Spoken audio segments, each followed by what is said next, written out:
My favorite thing about Dad is that he's adventurous. What he does for work is solar and something else. And what I wish he did more was listen. My favorite thing about my dad is nothing and everything. I don't have a favorite thing about him because genuinely everything about him is my favorite, except for his terrible jokes. But if I had to pick, I'd say his desire to see me and my sister succeed in our lives and everything. I think that my dad's job is to help people find their purpose in life. I think that's what he does for work.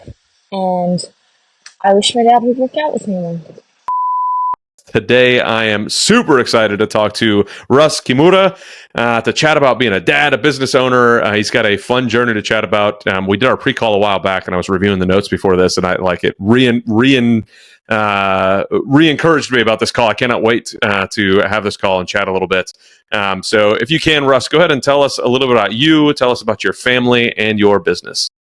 Yeah, right on, Adam. Thanks for having me. So I'm born and raised on the island of Oahu. And so for some of your listeners, if they think Hawaii is just one big island, it actually isn't. There's multiple islands. And so I grew up on the island of Oahu, which is the main island. When people think of Waikiki, Oahu has Waikiki. So I was born and raised in Kaneohe, which is on the east side of Oahu. Beautiful, rainy, and just God decided to plot me there. And I grew up with a great family. My parents are still together, married like 43, 44 years, well, maybe longer than that. I don't know, many years. I have one sister, a younger sister. And yeah, I was just blessed to grow up in Hawaii, have,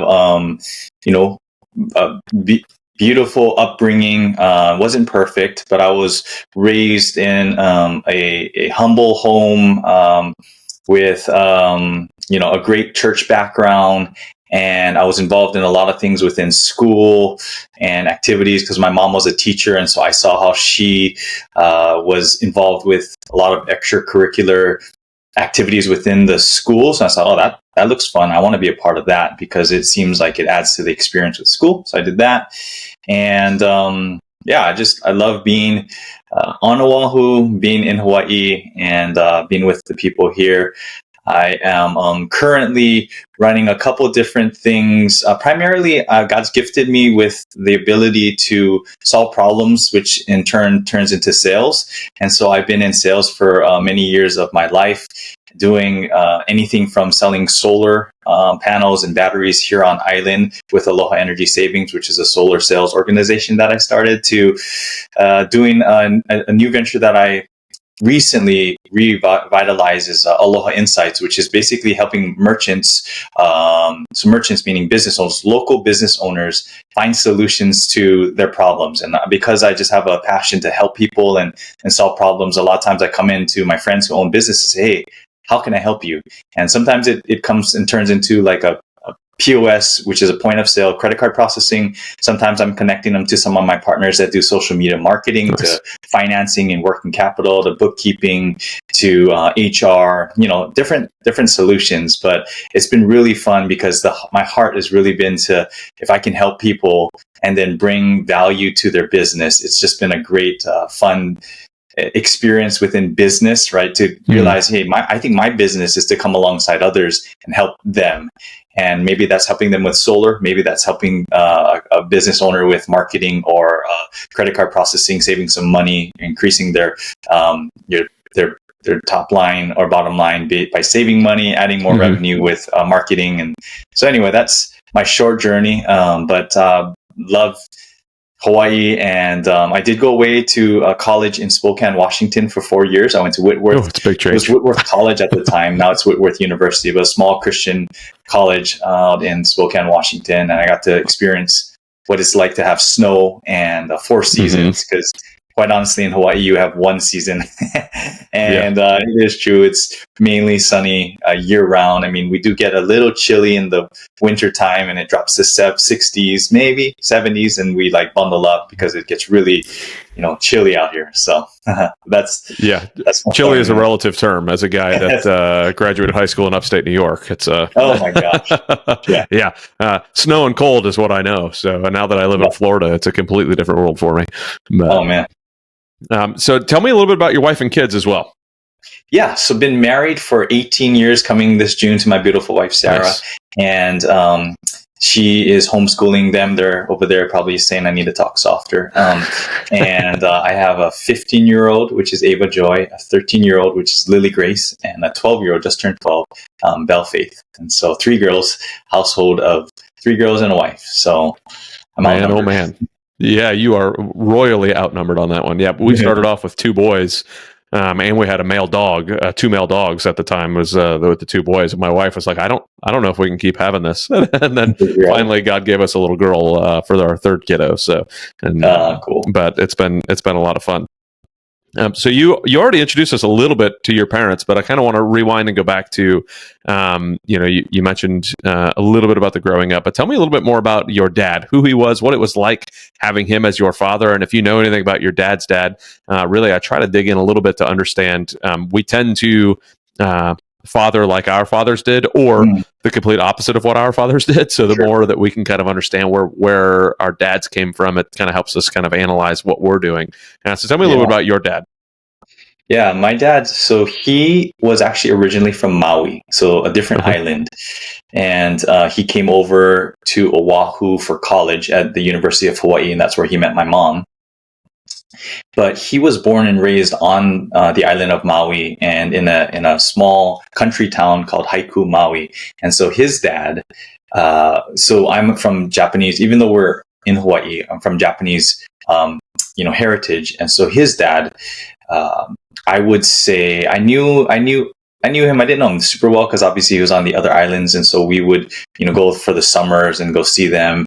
But I would, I guess, categorize my dad's dad, so my grandpa, we call him Maui grandpa, as a loving, kind, quiet, kind of a, he was real quiet. And, in the Japanese tradition, you talk about samurai, or real stoic. He kind of was that. He man of few words. I remember him just sitting on the couch watching TV.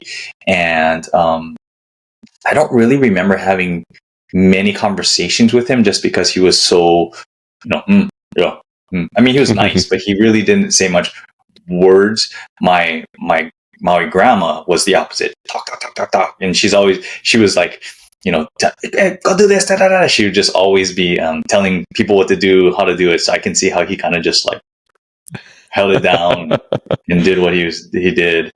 But my Maui grandpa, though, he played sports. He played soccer. I believe he played some other football maybe. And so my dad growing up played soccer. No. He played football, baseball, wrestling, and they had a sports background. And so that definitely shaped as I grew up, I want to play sports. So I ended up playing soccer and baseball. So my dad's dad, I didn't know super, super well, but he was a fisherman. So I love fishing. So I get a little bit from that. I know he would,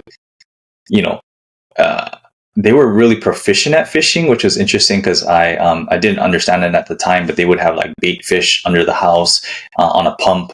And then they would go. So I remember growing up on when I was little, going in the summers, and we would just go fish in the morning and stay at the beach all day and have sandwiches and catch fish. And then my grandma would come back and clean it, and we would cook it and eat it. And it was really a cool experience growing up. And so I think that's where my love for fishing came about. My dad, I believe, came through because what he saw in his dad. So I can't say for sure, but I don't know how much my grandpa expressed his love for my dad in words. I'm sure he expressed it in support and in presence and being there for him, providing and being a dad. And stayed married, right? Showed a stability of what a long-standing marriage would be like, which is really, really cool.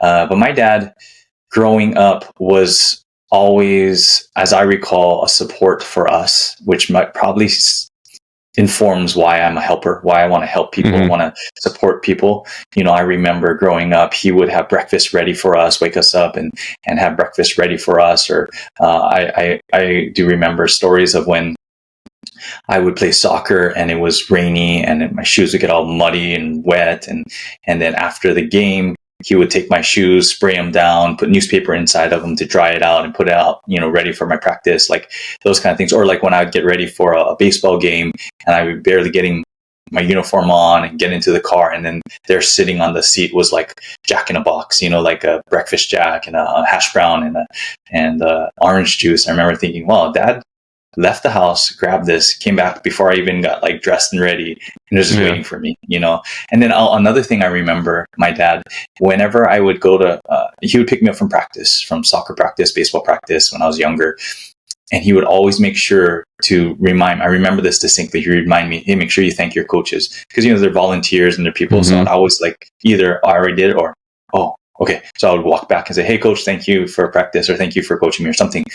I just remember small things like that, where like just the courtesy, the love, the intentionality to recognize, hey, these guys are doing it on their own time, and go thank them, go show them appreciation because they're putting in the work. And my dad did coach me too along the way. So he was a coach, assistant coach for my soccer teams or baseball teams. He'd be on the sidelines or in the dugout at times. And so I just remember my dad being a support and such a loving presence in our home. But he also didn't express words as much growing up. But I have seen a transformation in him in the last, I would say, 10, 15 years as he's gotten closer to the Lord in the church that he's a part of now. And I remember back in the day just praying for him and praying, and not that it's my prayers that did it, I think God did it. But he is now like, he shows emotion, like, because as a samurai, you don't show any emotion. It's just, and now he can't get through a birthday card without crying. It's just like, wow, who is this guy? Because growing up we didn't see it, which is fine, but now seeing it is like so hard. It touches our hearts, because we have a tradition in our family. Anytime we have birthdays, we all go around and we write cards to everyone, and then we call it a shield of honor. So instead, like how you have birthday cards and you sign the Hallmark card and you just give it to someone with some cash or something. What we do is instead of that, we write cards. And so it can be as short as, hey, I appreciate this about you. I love you. I love this about you. Happy birthday, to like my mom. It's kind of a ongoing thing where we roll our eyes because my mom will like type out like a page and a half and we're sitting there like 10 minutes later and this, and I love it. I'm like, okay, you just sit through it. My girls are like, oh my gosh, it's going to be forever. But it comes from a place of love and affirmation and speaking life into the family. And so that's where our present day family is. And I'm super grateful because there were seasons where it was tougher. I remember seeing my dad was, I think there were seasons where he wasn't alive. He was just sitting in his chair and just going through life. And there was times within our home that wasn't always perfect, but to see God's grace upon his life and upon my life, like I know that I have benefited tremendously from the stability and the love of my father. Even if he didn't always say it early on, he definitely does say it now. Gives me hugs, love you, son, proud of you. So he speaks that out now. But even back then, I knew he was proud of me. I knew like he would keep all of my like the record of my seasons, so like wins, losses, and the score. And I remember seeing it up there and would be able to like, keep track of that. Or anytime I would get into like, not press clipping, but like maybe a picture in the paper or Newsweek, whatever, he'd like cut it out and paste it up on the, thing. And just like, I could tell he was proud of me. And he would say it at times here and there, but, I mean, so I don't know, I'm not a perfect upbringing, but pretty darn close in terms of my, the surroundings I had, because I can't imagine what it was like for him to have a dad that just kind of, just kind of samurai. But I think over time, I feel like the Lord softens his heart, and he's become such a warm. Not that he wasn't warm before, but he's become so much more warm with the grandkids and with us, and always serving, cooking, doing whatever he can to help people. So. Yeah, that's awesome. When did you start to catch on to that? Like, when you started getting a little bit closer to him or hearing a little bit more of that? You said about 10 to 15 years ago, but was there a switch in your head about when you started to realize just how much he did care about you as you were growing up and just how much he was connected with you that maybe you felt like you were missing before? At that point, I was already married out on my own, so it wasn't like it was a revelation of like one day I came home and all of a sudden he's like hugging me and saying, "I love you, son," and I'm like, well, where is this coming from? It was kind of a gradual thing, and it was probably more so like watching him in his faith journey of who he knows Jesus to be, and I would attribute it to that primarily.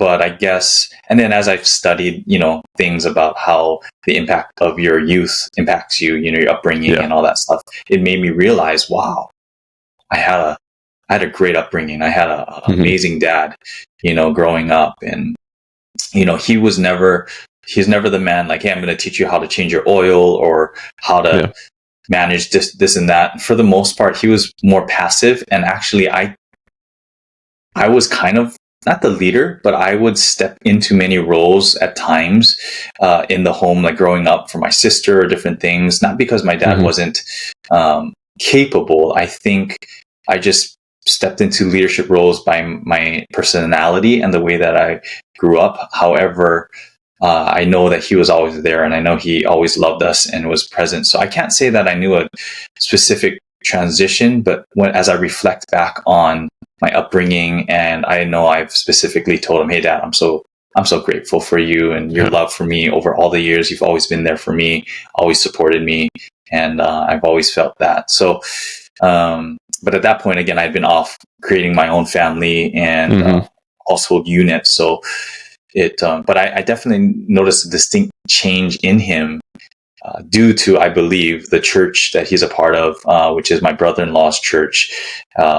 My sister married a pastor, and so they're part of that family church. And I've really seen him grow in, leading. So that was it as well. He started to step into leadership roles at the church in terms of leading small groups, whereas before, my mom was kind of always the forefront, and my dad would just trail along. And I mean, he would be there, but he wasn't ever really leading things until like there's some shifts that happen where now he's leading their ecclesia, is what they call it, these small groups of church, and taking leadership roles. He's even speaking at times, sharing testimonies, which growing up, my dad he never liked to speak. He never wanted any spotlight or wanted to share anything. He was kind of always like trying to avoid it. So to hear like, "Hey, Dad shared at church," I was like, "What? He shared at church? That's amazing." It just goes to show the growth in his development in terms of coming out of his shell a little bit. And he just seems so alive, and it's such a cool testament to what God has done in his life. And so I don't know if I answered that question, but there's a gradual change of Jesus moving in his life, I believe. Yeah. I mean, you definitely answered the question, and it's one of those that's I wish that I would have, because it wasn't until I started growing a family that I really understood a little bit more about my dad, and I was asking a lot more questions. And to your point earlier of learning more about what our upbringing does to us as adults, and I started to really understand that more. It helped me understand why my dad was the way he was, and what the feelings that I had growing up, why I felt that way based off of what he was doing or not doing at any given scenario. So, but it allows me to be a more intentional father, to know that, okay, well, while I know that I'm still going to screw them up in one way, shape, or form because we're parents and we're not perfect, I do know that I am going to do everything I can to impact in a positive way at every moment that I can, and then when I don't, I need to jump back and fix it. But without being aware of those types of things, we could hold on to a lot of crap that we dealt with as kids, that we or just hold on to things that we're not, like, we don't even know that we're doing. We're just doing them because that's what we saw our parents do. Right. And it's like, no, like, let's be more intentional about being a dad. Let's be more intentional about being involved in our church. And I'm still praying for the day that my dad gets a little bit more involved in church the way yours is now, and kind of has that same transformation. I would love to be able to come on here and say the same thing about my dad's here soon. So hopefully he's listening to this, and it's an extra kick in the pants for him. So, but so you mentioned, I really loved the birthday card thing that you talked about. Did you do that as a child as well, or is that something that you guys started as an adult? No, I wanna say it was introduced by my brother-in-law. I think his family did that, and we brought it into our family. And then I've carried that through many circles of mine within like even small groups that I lead at the church or different things. I say, hey, it's someone's birthday and let's do Shield of Honor is what we call it, Shield of Honor. And we say, hey, this is one time a year where we just go around and we lift up a shield of honor for the birthday boy or birthday girl, and we just share some affirmations, some things you love about it, and it's like love about them. And you wouldn't believe how powerful that's been for both, not just the person receiving it, but for the people around, right? Because people think things, but they don't always speak it. And so unless you give them a platform to share it, sometimes they don't ever hear it, which is unfortunate. And so when you're like, hey, we're going to do Shield of Honor, like for so-and-so. And then what's that? And then share. And then people like, okay. And then they come up with things, and it leaves the whole group feeling uplifted because one, they got to share some really heartfelt affirmations. And then the person's obviously sometimes a little much for some people. It's like, whoa, so much, but it's a great way to honor a person. And I guess, because it happens once a year on a birthday, it's an easy excuse. It's birthday. Let's go do Shield of Honor.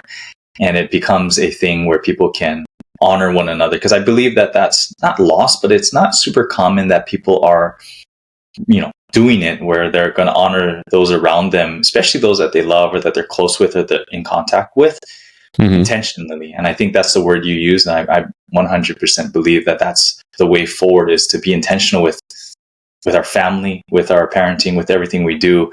And so if I were to say Shield of Honor is just an intentional way to share what we already feel, but maybe don't speak, and we just give each other an excuse to do it. And all of a sudden, the bonds and the relationships grow stronger because we're speaking the things that are already in our hearts. But it's not enough to be like, oh, you should already know that. Like, maybe they don't know that. Or maybe it's unsaid, obviously unsaid. So until you say it, they don't know it. And so why don't you share the affirmations in your heart? One thing I love about you, or something I appreciate about you, a memory that strikes me that shares about your character was this, or, I always see you doing this and I just appreciate how you, whatever. And they're like, wow. And people actually notice me, or people notice, what I'm doing or who I am. And it just feels good, right? It's a way to uplift them. Yeah. I went through a Dale Carnegie course where that was one of the things that they did, is you went around the room and you wrote comments about each person, like a compliment about them. And then that person just had to learn how to receive compliments and just say thank you and move on, as opposed to, trying to brush it off or trying to make some because it's super uncomfortable sometimes to receive those compliments. Like I do not like receiving compliments for the most part. I mean, I brush them off. I'm like, yeah, whatever. Sure. Or hey, great job on that. Well, of course, I need to do that. I want to do better. That wasn't good.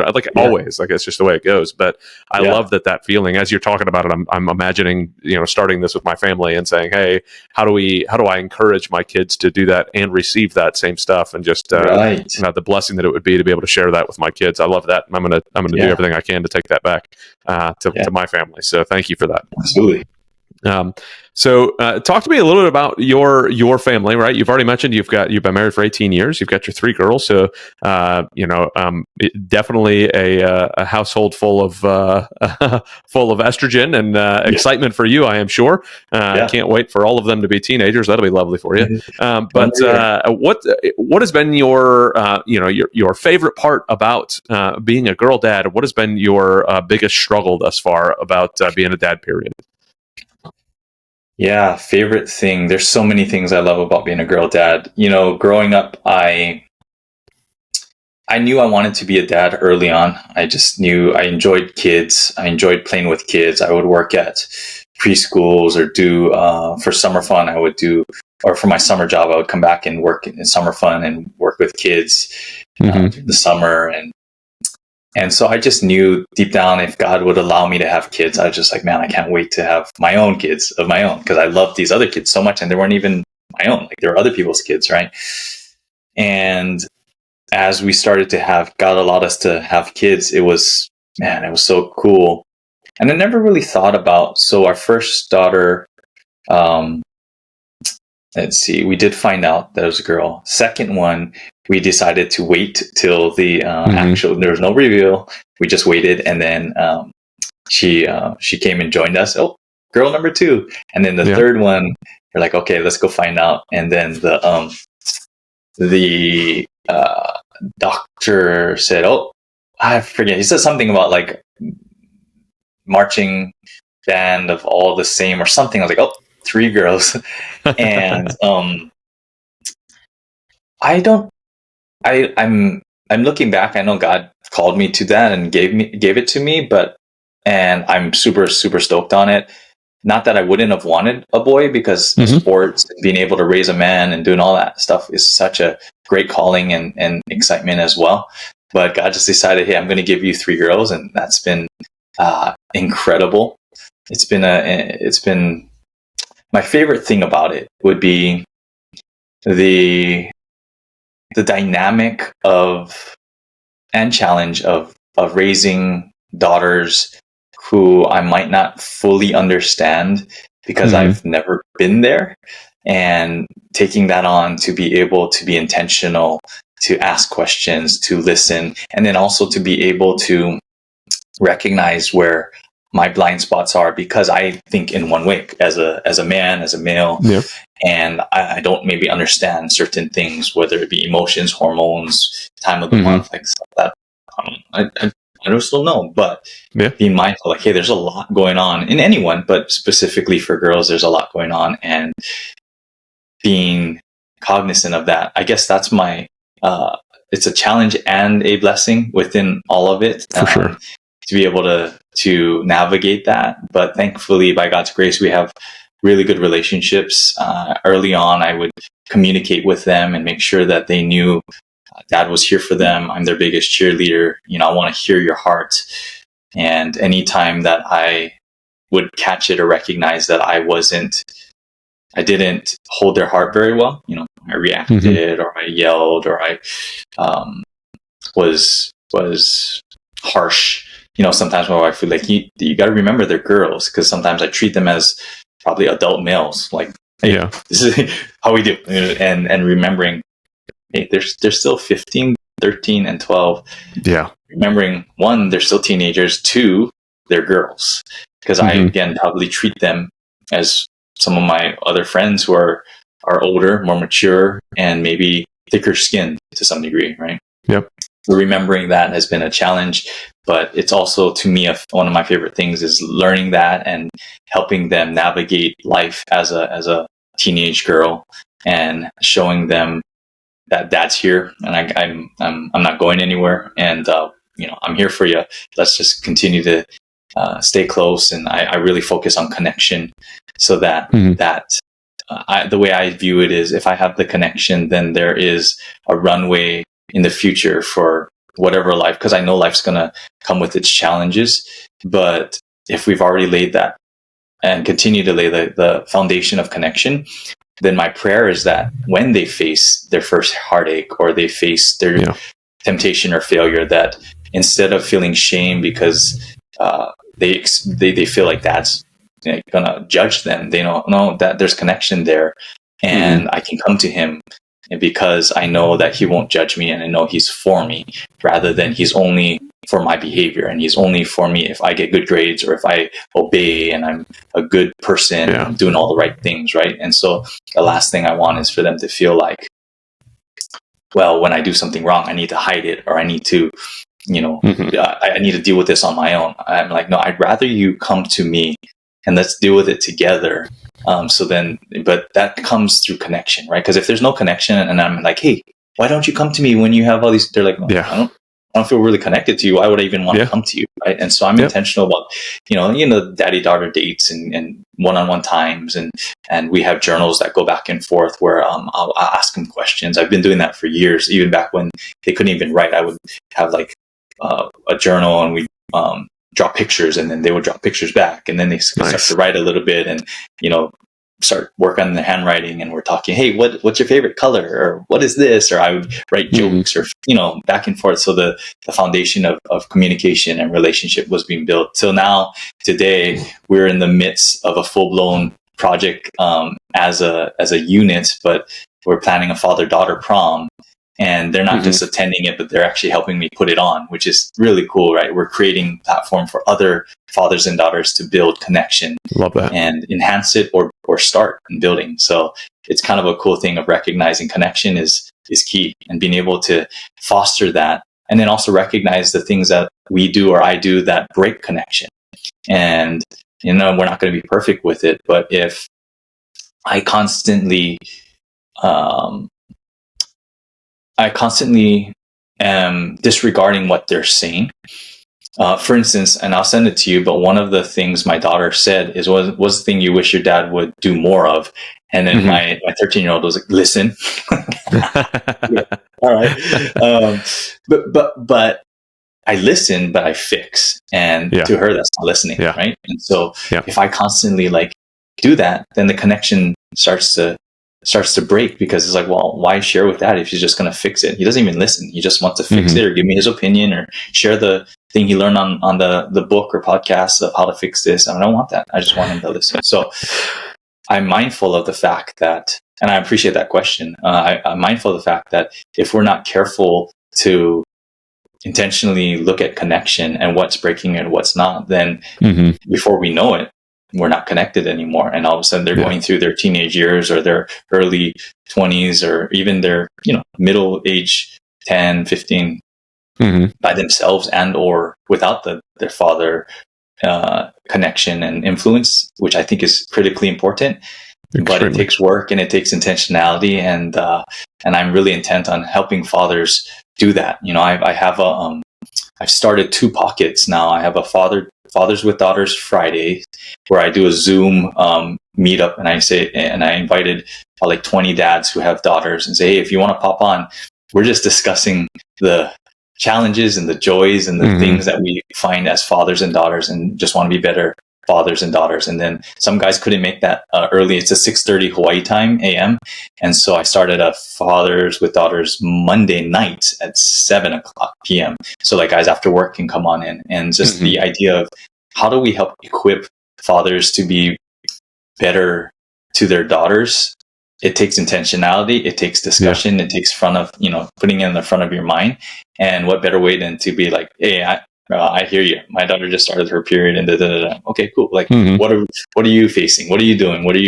How are you challenged to face that? And so anyway, I love that a lot. Yeah, it's and I really loved how you even mentioned the things that you want to focus on connecting with them, but also be aware of the things that break that connection. All too often, we're focused very much on, okay, how do I put this into our relationship, instead of how do I make sure that I don't take it away from our relationship, because that's an easy thing to do. Just there's that one saying, it takes 7 compliments to erase one negative comment or something along those lines, right? And it can quickly break that trust with our kids if we do just one thing, and then it takes a lot to build that back up again. And one thing I've always said about my sons is my goal is for them to be better men than me, and what does that look like, and try to play out what that actually looks like. And obviously, having a daughter, your goal is not for them to become better men than you, because that's not possible, no matter what 2024 tells us. But but my goal, and I'd love to hear your thoughts on this. My goal is to represent what it means to be, for her to find a better man than me, right? So if I can represent what it is to be a wonderful husband and a good, strong father, then that should be, I'm hopefully representing to her what that means for her finding a spouse that is going to be a wonderful husband and an amazing father. And I'd love to kind of toss that over to you and have you pick that apart, or what your thoughts are on that. Definitely. I have thought through that a little bit, because I do know the importance and the influence, or the influence we have on their future decisions, potentially, in terms of who they pick or how they pick for their future husbands. I love the idea of them picking someone better than, not better, but I get what you're saying in terms of if absolutely, I would love them to pick someone that is better than me in terms of their intentionality, their communication, their love, their compassion, their heart to serve and give and be whatever they can be. but I haven't really thought. I mean, I guess part of it is modeling. I'm just going to be who I'm going to be. But I do recognize that we are setting the standard, right? In terms of even how we communicate and how we interact in terms of failure, in terms of disappointment, in terms of how to work through things, even how we interact with our spouses. I'm definitely not perfect, and I have had so many fails in front of them, and I've had to, with my wife, and I've had to, humbly say, "Hey, girls, you know what? I failed there. that I totally could have been so much better there, and I need you to forgive me because that's not okay. The way I raised my voice, the way that I treated your mom, or the way I was disrespectful, or the way that I blew that, and I think just being able to recognize that what is modeled, sometimes they say it's more caught than taught. You can tell them, you need to find this kind of man, or you need to do this, or you need to treat people, whatever. But then if they see me treating other people a certain way, it's primarily their mom or them, they're going to catch it. And so I do focus on, as much as possible, being as aligned as possible to what I believe, who I believe Jesus has called me to be. And if I do that and help them recognize, like, there are definitely men. The hard part is, in their season, they don't see it because they're 15, 13, and 12. And so they're like, "Dad, are all boys?" I'm like, well, okay, you're dealing with 13, 14-year-old boys. Yeah. And so they're growing through their own season too, and they're figuring out their hormones and puberty and the world. And she's like, "Why are they so, like, always trying to, like, show off, or they're being stupid, or they're hitting each other?" Or I'm like, so there's this thing called testosterone. Yeah. And you might not fully understand it, but this is how, and not that I want to, this is how it is, but, like, helping them have hope that there are men out there eventually that will love and treat you. But right now, you're watching boys either, but they're going through these seasons, and these boys are figuring out how to show off for you because you're very attractive, or they're trying to figure out, how do I interact with whatever. So I think it's just modeling that. And maybe that is a good sign, is that they're, like, looking at the maturity that their father has, and they're like, "Why aren't all boys like this? How come they're being so stupid?" Well, they're 14. Like, give them a little slack. Because all 14-year-old boys are stupid. That's why they're doing that. Right. I don't know very many intelligent and mature 14-year-old boys. That's the downfall about being a boy, is you're not intelligent or mature potentially ever, but at least until you're 25. Right. So, we're still working on it. Yeah.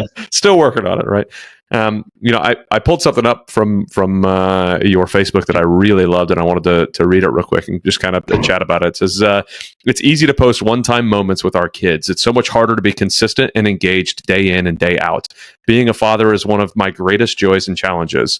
Want to encourage my fellow dads out there not to be perfect, but to try. Engage when we are tired. Be tender and humble when we feel threatened or irritated with our kids. Our Heavenly Father loves us, so we just have to try. We can do this." I absolutely loved that sentiment that you have there, and I think that even in what you're talking about right now, you're representing that very well, and saying, like, even when we screw up, apologizing to our kids and saying, "Hey, I screwed this up," I think is an absolute requirement.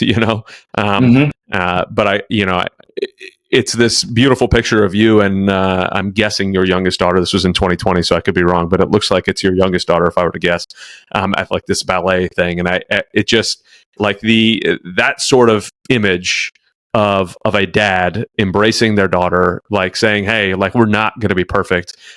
When did you really start to think that way, or how did you get that mindset? Because a lot of men, especially men who are business owners or operators or entrepreneurs, are so driven that they're not afraid to admit faults, but they're also not always ready to jump on it. They're just ready to drive and, like, okay, well, let's just get better at this. So, talk to me a little bit about what that meant for you when you were typing it, what it means for you hearing it again, 4 years later. Because it just meant a lot to me to read that. Yeah, thank you. That's a memory I guess I don't fully remember it, but I do think that it comes from a place of encouraging dads and myself, right? I was encouraging myself while I was encouraging other dads to not give up, to keep trying, and to bust the myth of perfection. Because I feel like sometimes as dads, we feel the need to, as a protector and provider, we feel the need to be strong and to feel like, well, okay, let's be honest. When our kids are younger, we kind of are in their minds invincible. We're the hero. Like we can do no wrong. Like we are Superman. Like that is whoa, like that is, and so maybe subconsciously or consciously, as they grow up, and we grow up, but as they grow up, we might feel like we need to keep that superhero like image in their minds, when the reality is that's unrealistic. However, I don't blame us, because I'm putting myself in that too, not others. I don't blame us for wanting that, because who doesn't want to feel like the hero and the strongest man in their life, and the one that always gets it right, and is always teaching you and can do no wrong and is perfect. And so I think what I was doing there was trying to encourage dads, like, look, we're not going to be perfect, and that's okay. And in fact, if we think we need to keep the facade of perfect, this is again going back to the connection. I think we break the connection, because our kids are smart. At some point, they figure out that dad isn't superhero, Superman, and what they want isn't Superman. What they want is their dad. But if we try to continue to put up a front, and what I mean by that is maybe we're not willing to admit our wrongs. No, I'm right, even though we know we're wrong. They know we're wrong. No, I'm right. You go to your room, right? And we just react in ways that start to put distance between us rather than connection, in efforts to try to keep the facade of this perfect superhero dad. It distances us. And so what I was trying to get at, I believe, or at least what's coming out now, is that we don't need to be perfect. We just need to be present. So being present means trying. Don't give up. Be willing to admit. In fact, being willing to admit where we're wrong strengthens the bond and shows them what true strength and superhero power is. It's not being perfect, but it's being willing to humble ourselves and then say, hey, this is what I'm going to try to do next time, because I totally royally screwed up there, and I'm sorry. And I can see how that might have been hurtful and frustrating. Will you please forgive me? Dad messed up there, but I love you, and I'm trying, and if that's the other thing, consciously or subconsciously, I think what that does is it models for them. They don't have to be perfect. They don't have to have everything together. In fact, it gives them not an excuse, but it gives them a way to how they handle failure. Because whether we know it or not, we are modeling certain things for them. And so, like, if we can't handle failure very well, how do we expect our daughters to, engage failure? They're going to want to hide it. They're going to want to, feel shame about it. They're going to want to front, no, everything's okay. And we're like, no, please open up and share. But we've modeled, nope, everything's good. I'm good. And it's like, we've not showed them a picture of what it looks like to humbly take on responsibility when we've failed or when we've messed up. I think that, to me, is trying. And I think not trying is just trying to, be perfect. And nope, that's got it all together. And I do my thing. I provide. I'm this and that. I'm just gonna, because it's maybe less emotionally vulnerable, but and it's easier to just put our head down and work and be the provider and be the protector and the strong one in the family and doing all that stuff. Now, I'm not saying that we don't do that. I think we do both, right? It's not that, hey, I'm just the emotionally present dad that doesn't provide and doesn't protect but I'm just there for them. We do both. But sometimes as men, it's easier because we get strokes in the marketplace where people are like, man, your business amazing, or this is growing, this and that, and we like that, and it's easy to put our head down and be wrapped up in that, and then we leave behind potentially the being present at home, being in their lives and trying. And so anyway, I that's what I think of when I think of that, what I posted back in the day, and I still rings true now. Maybe I've morphed it to don't worry about perfection, just worry about being present, or don't focus on being perfect, focus on being present. Yeah. Presence over perfection. I like that a lot. Yes. It's much like, I'd much rather have a present father than a perfect father, because there's no such thing as a perfect father other than the one we serve. Right. So, when I look at my kids, it's, I want to be, of course, that person that I look to for protection all the time, that I'm always there for them, and no matter what, that I can be a shield for them, that I will be, I will fight battles for them in and day out, but also I'm soft enough to be able to get down on a knee and talk with them about anything bad that's going on in life, anything that I'm struggling with, that they're struggling with. And it's, I started chatting with a couple guys where looking at what like biblical manhood actually means, like being a biblical man, and that protection over your family is basically a requirement, right? I mean, it's not basically; it is a requirement. My job is to protect and care for my family, but part of protecting them is also protecting them emotionally, and I can't protect them emotionally if I'm a wall constantly, and I'm so guarded that they can't figure out what an emotion even is. Like, it's not. Right. There's no ability for, as a guy who's trying to raise two men, I need them to be able to see that vulnerability is okay. But it's not something you wear all the time. It's not okay to be completely vulnerable all the time, but it is okay to be vulnerable at the right time, at the right places, but it's a series of trials and errors of being a dad and trying to figure out what works and what doesn't work, what I like, what I don't like. So I love that you're gathering other men around you weekly to kind of say, hey, what are we doing right now today to be better dads to our daughters? I absolutely love that very much. As a guy that has a 1-year-old daughter, I've yet to have to figure out what it means. I've got the 9 and a 5-year-old boys, but who knows what's going to happen at 1 year old, they're close to all the same other than changing diapers, we'll see what happens as she continues to grow. But man, oh man, it's a lot of fun.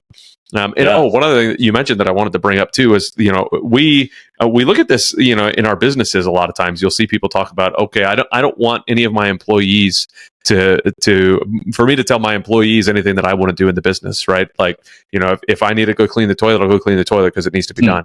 But yet, as a dad, we may be like, oh no, I don't need to show that emotion, or I don't need to. Like, do you want your kids to talk to you? Well, then you better talk to your kids, right? Like, you don't do. I don't remember who it was. It was recently on my podcast. Somebody was like, don't expect your kids to model anything that you're not willing to model yourself. So it's a very eye-opening thing when you start to really look at that and say, what am I doing? What am I modeling or lack of modeling at the moment? Yeah. Love it. Tell me about your wife. How have the conversations gone with your wife between, like, you're transitioning and building some more of these businesses and doing all of this and like parenting? Like, when did you guys start talking about how you wanted to parent? Because you've been married for, I think you said 18 years, and your oldest. So you were married for a couple of years before you had kids. So how did your conversation go about the parenting styles or anything? Did you guys have any conversations beforehand, or was it just kind of, let's figure it out as it goes? 18 years ago. Well, I do know that my wife, so part of my background, right out of college, I worked as a college pastor at a church. Okay. And my wife was working at a hospital as an RN, a registered nurse. And so she was making a fair amount of money, which I was not as a pastor.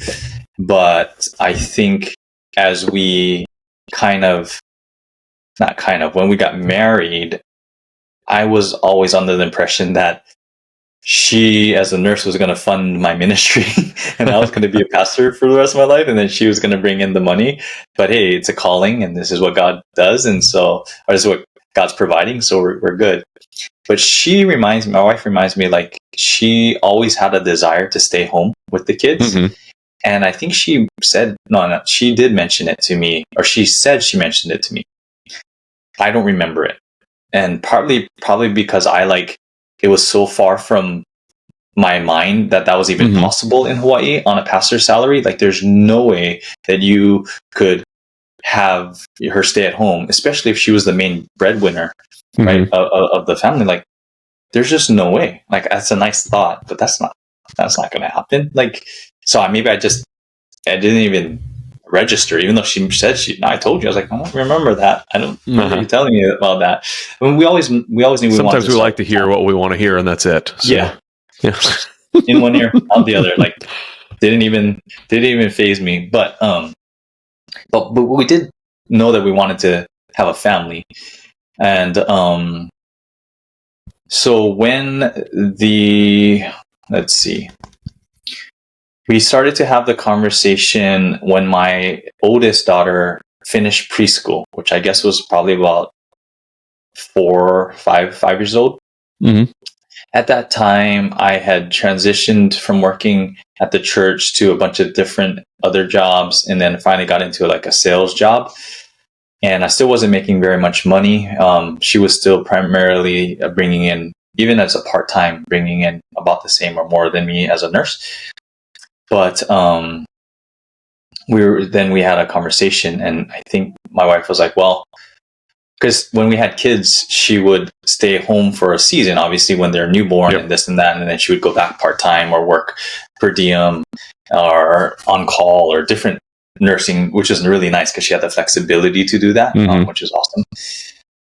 But I remember when my oldest daughter finished preschool, we had a conversation, and my wife was like, well, what if I just, like, I think I can do it. Like, it's ABCs and 1, 2, 3 is like, what if I homeschooled her just coming out of, and then we can have more time. And I remember thinking, like, in lack, like, how we're gonna afford that. Yeah. But I was also all for it. Like, yeah, let's go figure it out. Like, cause I want that time. And so as far as an alignment goes, God's blessed us with some pretty good alignment of recognizing that time is our one of our biggest assets.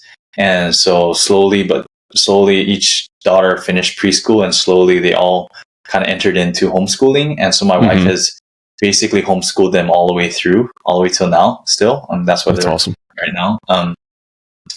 So the alignment of time, of recognizing, like, if we can, God willing, we can have the time with them, because essentially once you get into school and activities, you're basically driving them all over the place, dropping them off at school and activities, and maybe you're going to get 2-3 hours with them, maybe, and majority of that's in the car, and then it's them doing homework, and then so then you look forward to the weekends where you at least get some time with them potentially.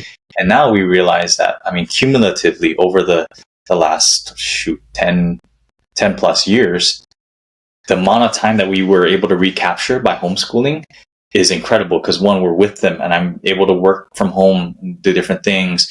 My wife is with them, and so we've just been able to recognize that that's a value of ours, and that we're not homeschooling completely because we don't trust the school system or whatever. It's that time. Like, we're only going to have so much time, and then eventually they're going to go. So that alignment has been huge. And just I'm super grateful, because anytime I share that with even my guys, my entrepreneur friends, they're all like, man, I wish my wife could do that, because it's really hard to do, because my wife has to play the line of teacher and then mom, right? And there's both, and that's actually two hats. It's not the one and the same.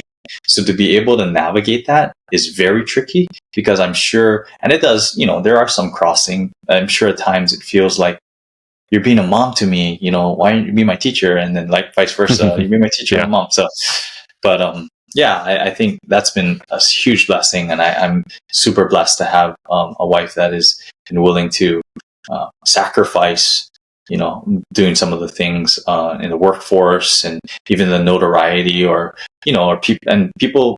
Who cares what people look at things differently? Like, you're not working. You're not working. No, she's working. No, very much so. One of the most important jobs. Yes. Yeah. So that kind of stuff has been huge, because that's my heart. My heart would be to give them the best opportunity to be raised in an environment that they can grasp the things that are most important, and not that school doesn't, but school doesn't. School doesn't always give you the opportunity to grasp the things that matter, So tell me about your transition, and it's going to tie back into the homeschool and whatnot, but tell me about your transition from being a pastor to running businesses and stuff? And are you still obviously you're still involved in the church, but are you still involved to that level at all? Yeah, it's been a journey. So I was at the church. I was working at a church for 2 years, and after the 2 years of, the funny thing is, looking back now, they were looking for entrepreneurial people to build ministries, and I didn't know how. I was always like a youth leader that, I could do things, but I didn't know how to build a ministry. And so I kind of feel like I felt like I failed, like, man, I failed. Like, I couldn't build a college ministry. And we basically got to a place where both the pastor and I realized maybe this isn't working out how we thought it would. And so we agreed to, part ways. And then at that point, I didn't know what I was going to do. So I started working at a restaurant just to make some money. And then I was teaching at a private school, substitute teaching, Christian ed stuff. And, but when at that point I was married, we were already married. And looking forward, I was like, well, we want to start a family. And the restaurant lifestyle is not conducive to that, where I'm getting off work at 11, 12 o'clock. And, so what am I going to do? And I had a friend who I'd done Bible studies with, who was in the merchant service, credit card processing world. And he had his own kind of not side, it was his business. He was a 1099. And he was like, hey, I'm starting a team. I think you would be great. And I was like, I don't know business. I thought I was going to be a pastor. I went to school to be a pastor. But I was at a point, I was hungry, I was young, I was going to start a family. I was like, I'll learn this So I just jumped in and I started. The restaurant was closing, and then they fired everyone, and they said, everyone come back and reapply. And I was like, nope, I'm not reapplying. They're like, you got to reapply. I'm like, nope, I'm done. And so I jumped and I did that. And I was able to, by God's grace, build a pretty decent sales career with that company. Nice. And then through that, because it was an outside sales position, I had a fair amount of flexibility as the years went by. As I became more proficient at sales and getting my numbers, I would have more time. So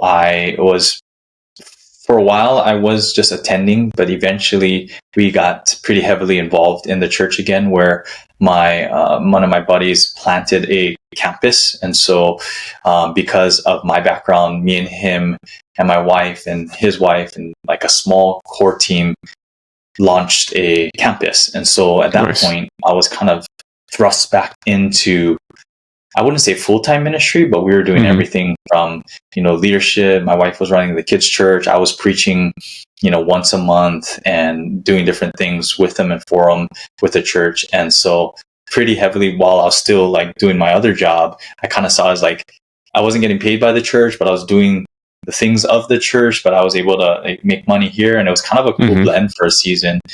And over time, God continues to just morph and shift me into different roles, supporting here and there. That was a great season. And now God's kind of placed me in different roles to be able to help bridge the marketplace and the church a little bit.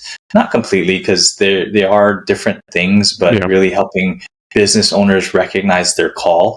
And so one of the things that I'm really excited about, I just got one of my certifications for coaching, is helping coach leaders to identify their call and live purpose rather than just make money.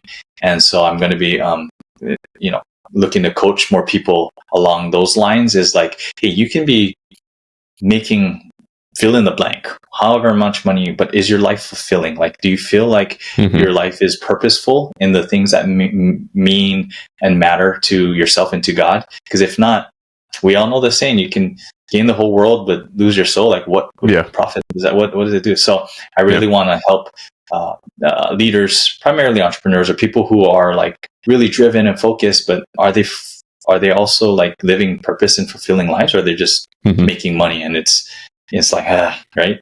How do you? And so my heart is to coach people to live their purpose according to what their calling is. And that's really exciting for me, and I feel like that's my call. And so do I feel like I'm ever going to get back into the quote pulpit ministry. I don't think so, unless God does a shift in the maybe. But right now, I feel called to help leaders and entrepreneurs live their call, because not everyone's called to the pulpit, but everyone's called, and we are all called to live out what God's called us to do and be and impact. And so we need more people in the quote marketplace, because you got the church and marketplace, whatever. But people who are in business, who are living in a way that represents Christ, that is purposeful, that they love their family, and they are living in such a way that ultimately God gets the glory. Like if we're doing that, we are the church, we're living it. Yeah. And so I think I feel like my current season in quote ministry, and it's funny because people wouldn't necessarily call it ministry unless it's in the church. So I'm like, fine, you don't have to call it a ministry. But for me, what it is helping raise the call in the entrepreneur leader space, and help the leaders recognize, look, you still have a mighty purpose. Even if you're not preaching on Sunday, even if you're not the men's ministry pastor, you have a great call within the lane that God's given you. And I want to help that come alive and coach you along the way to like live that purpose and really fulfill it. Because I believe God's equipped everyone uniquely, and not everyone's called to the pulpit ministry, but everyone's called to, glorify him and make him big. And so, that's kind of my heart in terms of like how I've morphed from, I thought I was going to be in pulpit ministry for the rest of my life. And God kind of shifted me into the business world. And then likewise, helping other business people recognize, look, you're still, equally as important to the kingdom. It just looks a little bit different on Sundays in your day to day, For sure. Yeah. And and I think that the same, I'd say for my dog is just going nuts over here. I don't know what he's got going on, but goodness gracious. But with our families, with our businesses, with our lives as a whole, like knowing that we're driving in the correct way with the right purpose, with the right focus on where God has us to be, I think is extremely important, because there's so much emptiness in the world that why add to it? Why be empty yourself? Be focused on where you're supposed to be and what you're supposed to be doing. I think is extremely important for all of us to pay attention to. So I love what you're doing there. Have you heard, I can't remember his name right now. He's got like the Wealthy Way and Wealthy Kingdom and Wealthy Everything. He's an entrepreneur. He recently, like last year, maybe the year before, started a mastermind, Christian mastermind for business owners. That he's got like local meetups and everything. He's always has his hair in a different color. He was a former baseball player. Why can't I think of his name? Anyways, he'd be awesome for you to connect with, because he's always looking for folks in a local area who are Christians looking to start like masterminds and cool. Or not necessarily masterminds, but Christian ministries, small groups and that type of stuff as an entrepreneur and like in person. I initially had started that, but I started a small group with my church, and I never continued driving down the path of starting one with him, just because my schedule was just dreadful. But I love that you're looking at that passion and drive and trying to help people chase that down. I've told the story before, but I'll tell it again. Is I built this whole future of what I thought our future was going to be, my wife, my family, everything, like all of this stuff, and never once talked to them about it. Like I built everything for my future. And it's similar that if we don't sit there and talk to God about where he wants us to be, and we just start growing, it's not going to be as fruitful, and you're not going to be as fulfilled. Like you're not chasing what he has for you and where he's going for you. So I love that you're on that path and encouraging others to look that way. So good on you. The homeschool thing, I started homeschooling this year, and I'm going to continue next year. And right now, it's fourth grade and kindergarten, and next year it'll be technically my 5-year-old wasn't supposed to start kindergarten until next year, but he's doing most of the kindergarten stuff this year. So then we'll be in fifth grade and first/kindergarten. What has been your experience? And I'm right now the one who does the homeschooling, not my wife, because my wife is still in the Air Force. So I do the homeschooling and run businesses from home and do all the stuff. It's exhausting. But what has been your experience thus far with the homeschooling, and why have you guys stuck to it so long throughout all of this stuff? Because a lot of people have started like after COVID, but you guys have been doing it from the beginning. So kind of walk me through that decision and how it's kind of continued through the years. It's all my wife. She has been able to hold that down for continuous years. And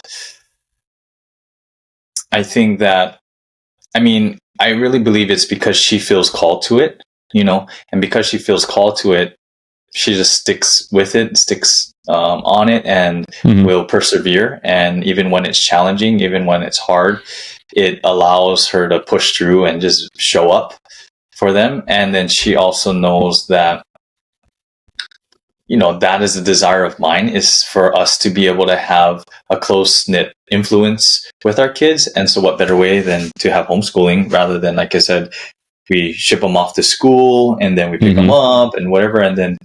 And so the time spent as a family unit has been incredible. And I think that's probably been one of the motivating factors, is like, you know, they're done by 12, 1 o'clock many times. And then we can get ready for our activities, you know, dance or jujitsu. But if we were in school, one, we got to get them out. And actually, they're up early, but like, that's been our routine. But you know, if they're in school and then they have activities and then they have homework and then they're getting bed late and then they got to wake up, like the cycle and the frenetic pace of just this world can get kind of overwhelming. And so God's allowed us to have a pretty good pace and margin within that. And homeschool has been now that I'm thinking about it, it's been one of the key components to us being able to have that rhythm, you know, the pace, the margin. Because if not, like I do talk to friends who are like, yeah, my daughter's in volleyball and cheerleading and, you know, Girl Scouts, and then also extracurricular activities at school. And I'm like, when do you ever see them? And how are you guys ever like together, you know? And then it's kind of like this, we get, again, that whole thing, you get going so fast that, like, have you ever paused and stopped and asked yourself, like, why? Like, what's the purpose of all of this? And like, do we value, what do we value, right? And maybe we're going about it because our parents did that and told us, like, it's super important to be in like 6 sports and to, you know, get good grades and do all these things. But have we ever like paused and asked ourselves, like, what do we want, or what does God want, right? It's not always about what we want, but what did God want, or what would God allow us to do? And like, we made a choice. We were about to buy a house just like everyone else in Hawaii would try to do, and we ended up shifting and buying we actually bought the first property from Stu and Goody at Storehouse, and we invested in a property in Wisconsin. And the idea was like, what if we invested in a property there, cash flowed that, so take our down payment in Hawaii, buy a whole house in Wisconsin, and then cash flow that, and then, you know, go rent somewhere on the island instead of buying, you know, in a regular neighborhood. So what we did is we found this amazing property out in the country, out on the coast, on the water, and we've been renting here for about 6 years, and it's just been like one of the best decisions we've ever made, you know. And if we were to follow the traditional path, people would say, nope, buy a house and do this, and which is, there's nothing wrong with that. But for our lane and for our season, the girls have been able to grow up here on the beach and, you know, see turtles, and we go kayak fishing, and, you know, we've camped in our backyard, and just to be able to wake up on the water, like all those little things, by the decisions, the alignment that God's allowed my wife and I to have, has been incredible. You know, sometimes we were like, is this the life that God's allowed us to live? And I love try it. to pinch yourself and like, man, that's amazing. But it doesn't come without its challenges. But for us, being able to, I don't want to say question the status quo, but we do things differently. And then I think I've always kind of been that way. And then by God's grace, my wife has been on board and is that way as well. Because like, can you imagine, like, I mean, we do this, but she doesn't like when I do this. But like, I can't imagine if she really was like, nope, we buy and we do this and we're not gonna whatever. And I'm like, oh, but what if we did this and we could, you know, rent? And like, no, renting's horrible. Don't do that. You don't rent. You always buy. You know, and like, we would have missed out on 6 years on the beach and you know, time homeschooling, you know, versus like, no, I have to pursue my career, because my wife could have said that. Nope, I got my degree in nursing. I'm not going to waste this, you know, whatever. I'm going to pursue that. Who am I to say, no, homeschool. Like, but she's chosen to do that, and it's just been incredible. So, the alignment is super, super good.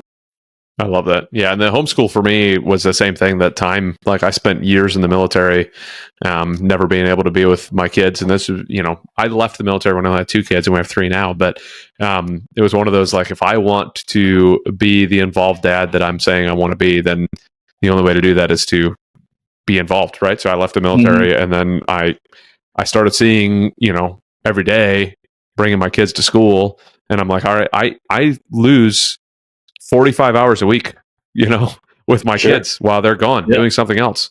When like, what the heck am I doing? Like, if I want to be involved and be there and see them, and they put a smile on my face every time I see them. So it's like, why would I take away all those hours to then never get to see them? So and now I can teach them what I want to teach them, expose them the way I want to expose them, like to various different business ideas or thoughts behind whatever in the world, or entrepreneurship, and different ways to think about math instead of the same way that they're forced to teach everybody else in the class or whatever. And it's been phenomenal for me to watch, and it's only been 1 year, and I'm looking forward to continuing and seeing how it goes, especially when my wife retires, that she can help out, because I cannot wait for that next year. But it's been a life-changing thing, especially being a guy who still likes to travel.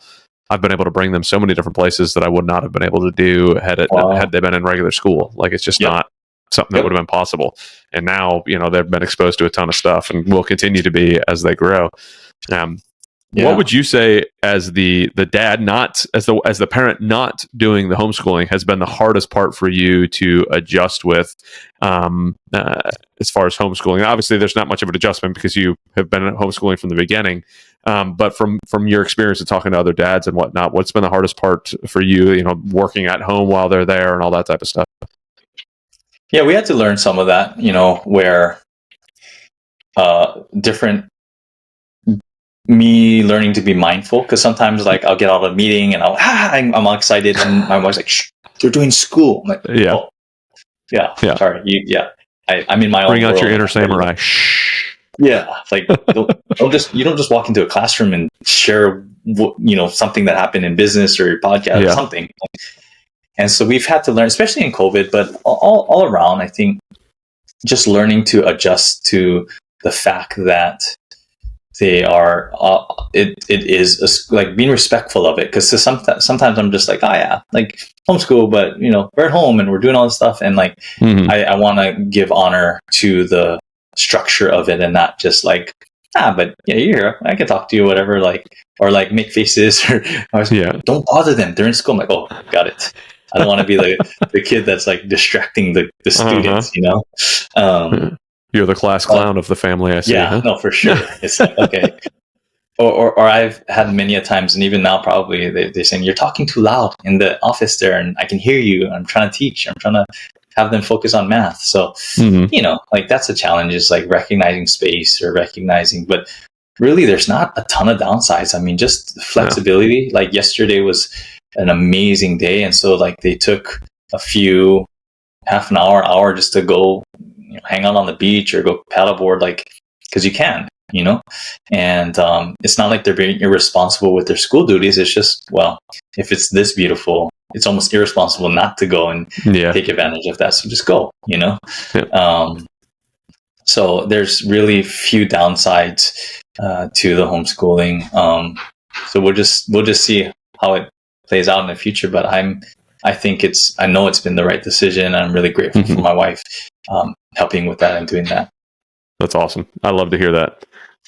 Well, as we're getting close to wrap it up here, I want to pass it over to you to see if there's anything that you wanted to cover that we haven't quite covered yet. We barely got it. Like, we just barely touched on the business stuff. We focused all on dad stuff today, which, is one of my passions, obviously, hence I talk about it. But I want to pass it over to you to see if there's anything you wanted to touch on that we haven't quite got to yet. No, I love this. The ability just to talk about being a dad, right? And being intentional. I think those words came up: being intentional, being vulnerable, focusing on connection, being present over perfection. Like, all of these things, I think the more we talk about it and the more we normalize it in the discussion of dads, I think does well to like, because I've learned, right? I've consumed a lot of content and books and podcasts and different things to continue to sharpen myself. And that's why I'm doing these father-daughter Fridays or father-daughter Mondays, is I want to be sharpened as I sharpen other dads to be better, you know? And I'm honestly like thinking through, not from a business standpoint, but from a calling impact standpoint. What does God have for me in the future? Because I'm putting on this prom, right? And I'm not taking any money from it. So one would say that's not a business venture. But as I'm doing it, I'm learning so many things about like how God's created me, what he's created me to do, and like what platform he might have me, you know, I guess execute from this is helping dads, you know. Yeah. And then business is not so much about money, it's about adding value to the world. And so as I'm thinking about, you know, business, how do I create enough value that it warrants quote money or you know, revenue? Yeah. I think more and more it's going to be within the lines of that, where it's targeting the market of dads and helping dads, maybe the niche of fathers and daughters, but ultimately bringing, equipping, encouraging, connecting within those things to help dads be better connectors with their daughters, as well as just present. And to me, like, I don't know, I can sell that all day in the sense of like, it's not selling, it's really just giving people a solution for a problem. Yeah. And it's not so much a problem, but it's like, I think it is a problem in the sense of like, man, I don't know how to connect with my daughter. Or, I'm having so much trouble. Well, hey, here's a way that we can not solve it, but get better at it. And if I can help you do that, and we could create a community, or we create a course, or we create a coaching thing, or we create events, you know what? I think God could do a lot of things within that. And as we add value to the world, then you know, it produces revenue. Great, you know. But for sure, I just love that idea. And who knows? We'll timestamp this, and you know, a year from now, who knows what God's going to do in terms of like. Well, by the time this gets released, maybe you'll already have it rolling. You know, there you go. Yeah, there you go. But I mean, we go and get coaches for almost everything in our life, right? We have sports coaches, we have business coaches, we have life coaches.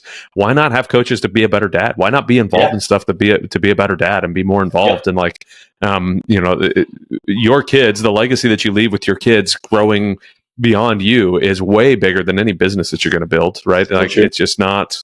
You might as well, like, you need to put in the effort on that just as much as you do in your business or in any other venture in life. So I love that. Well, Russ, if people want to reach out to you, if they want to get a hold of you, maybe they've got some ideas and they'd love to kind of go back and forth or be a part of this community that you haven't grown yet, but you're going to, you know, what's the best way for them to reach out to you? Yeah, I'm on LinkedIn at Russell Kimura. They could find me there. On Instagram, it's Russ Sarah K, I believe. And on Facebook, Russell Kimura.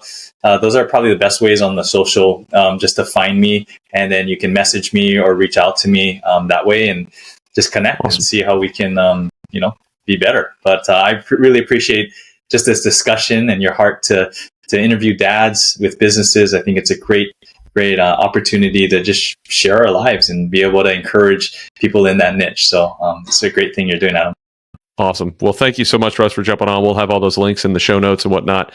But everybody listening, please reach out to Russ if you feel that calling to be able to reach out to him and be a part of what he's got going on. My poor dog over here, of course, is going to end by squeezing the ball over and over again behind me.